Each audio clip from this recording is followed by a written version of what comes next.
Assalamualaikum warahmatullahi wabarakatuh. Alhamdulillahirabbil alamin wassalatu wassalamu ala asrofil anbiya'i wal mursalin wa ala alihi wa sahbihi ajmain. Amma ba'du. Kami dari kelompok 2 Teknologi Pendidikan akan menjelaskan sedikit tentang teknologi pendidikan. Ketika kita mendengar kata teknologi, apa yang terlintas di otak kita? Pasti tentang mobil mewah, pesawat, helikopter, atau handphone yang selalu kalian genggam. Secara garis kecil, teknologi adalah keseluruhan sarana untuk menyediakan barang-barang yang diperlukan bagi kelangsungan dan kenyamanan hidup manusia. Yang kedua, pendidikan. Pendidikan adalah pembelajaran, pengetahuan, keterampilan, dan kebiasaan kelompok orang yang diturunkan dari satu generasi ke generasi yang lain.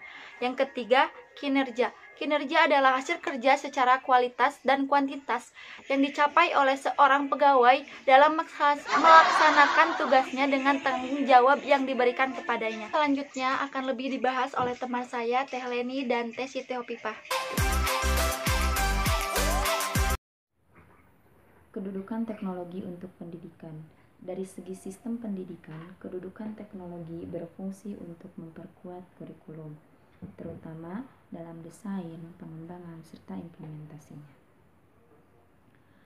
Hasil teknologi sejak lama dimanfaatkan oleh pendidikan, seperti penemuan kertas, mesin cetak, radio, TV, komputer, dan lain-lain. Alat-alat tersebut tidak diperuntukkan khusus untuk pendidikan, namun pada kenyataannya, alat-alat tersebut banyak dimanfaatkan dalam bidang pendidikan.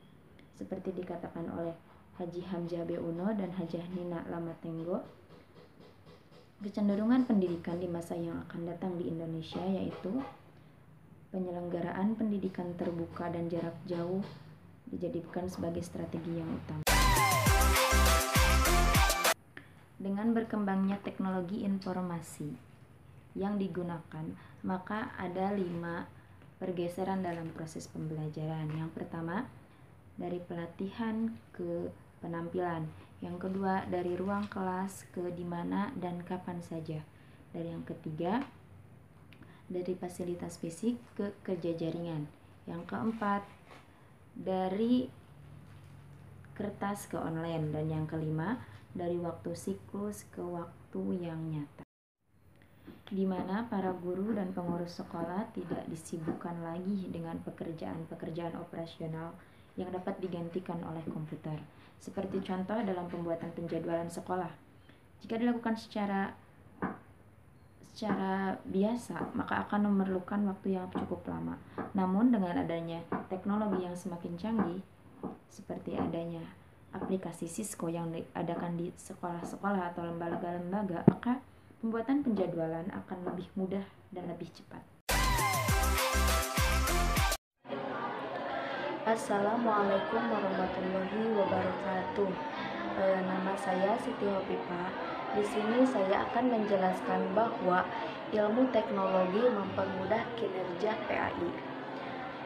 Di dalam peningkatan pendidikan agama Islam dalam menghadapi arus perkembangan ilmu pendidikan teknologi yang sangat pesat ini. Bagaimanapun pula, pendidikan agama Islam terutama lembaga pendidikannya dituntut untuk mampu mengadaptasikan dengan kondisi perkembangan ilmu pendidikan teknologi yang sangat pesat di zaman sekarang ini. Di samping itu pula, pendidikan Islam dituntut untuk mampu menguasai ilmu pendidikan teknologi karena itu sangat penting.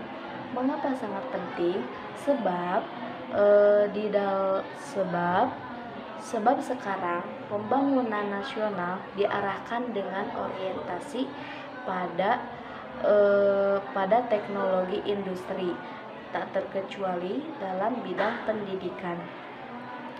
Menurut Profesor Dr. Ranus B.J. Habibie, ada 5 prinsip yang harus diikuti untuk mampu menguasai ilmu pendidikan teknologi, yaitu yang pertama, kita harus melakukan pendidikan dan pelatihan sumber daya manusia dalam bidang ilmu pendidikan teknologi yang berhubungan dengan pembangunan bangsa.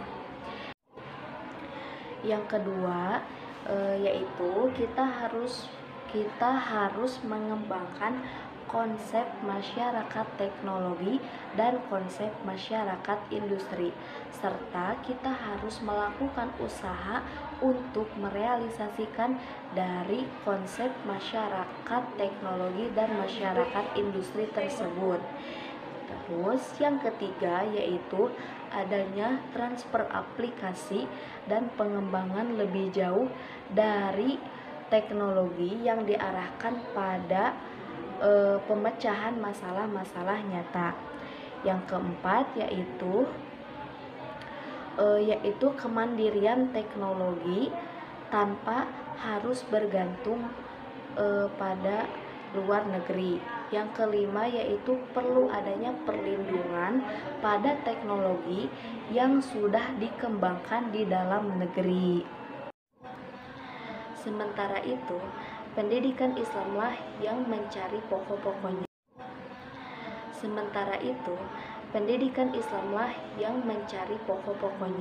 Untuk menelaah dan menganalisis serta mengembangkan pemikiran, informasi, dan fakta tentang kependidikan Islam, dan pula harus mampu mengetengahkan perencanaan program dan aktivitas operasional kependidikan.